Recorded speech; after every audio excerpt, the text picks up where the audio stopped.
The aim of the Ahead Africa project is to empower civil society organizations and election observers in Africa to promote electoral integrity on the African continent.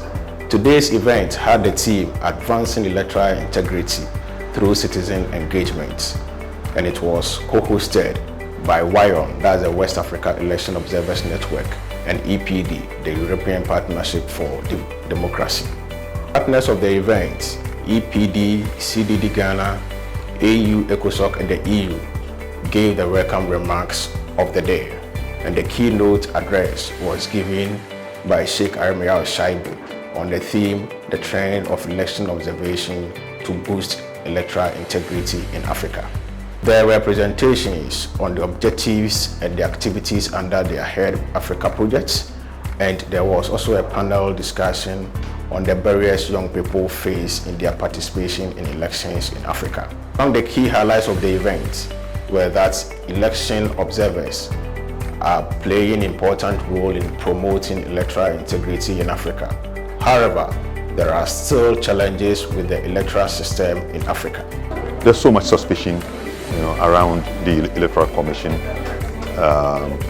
because of some reasons. For example, appointment of people who are known to have party affiliations on the board. So it has further exacerbated the suspicion that the people have.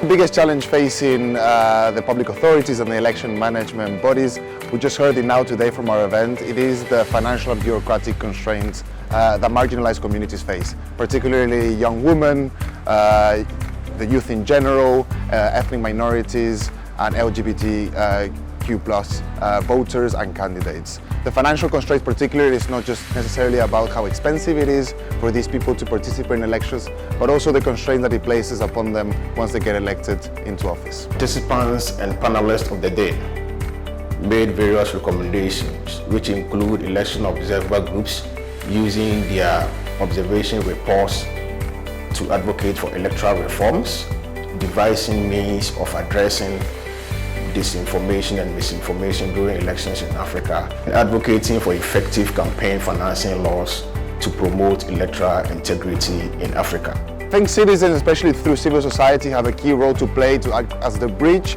between ordinary citizens and non-associated citizens and the public authorities. Very often the governments are lagging behind, they're a bit too distant from the people that they govern, and I think civil society can really act as a bridge to raise the voices. I mean, from Kodoyo perspective, I think that our traditional methodology of using the PVT, for example, is something that we need to strengthen because that is a mechanism we use to keep vigilance over the system. I think social media has been the main channel of engagement for young people. I think that is the other trend that governments have failed to take account for. The fact that young people are just mainly getting their news and their engagement nowadays through their social media. They're no longer reading newspapers or getting their news from TV or radio.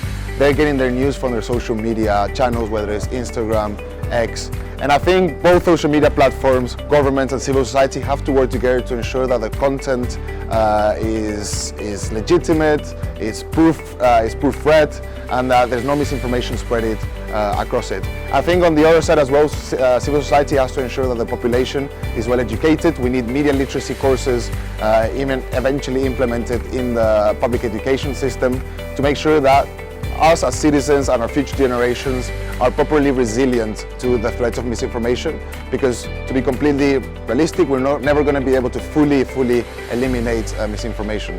So we need proper techniques and trainings for people to be resilient to these threats.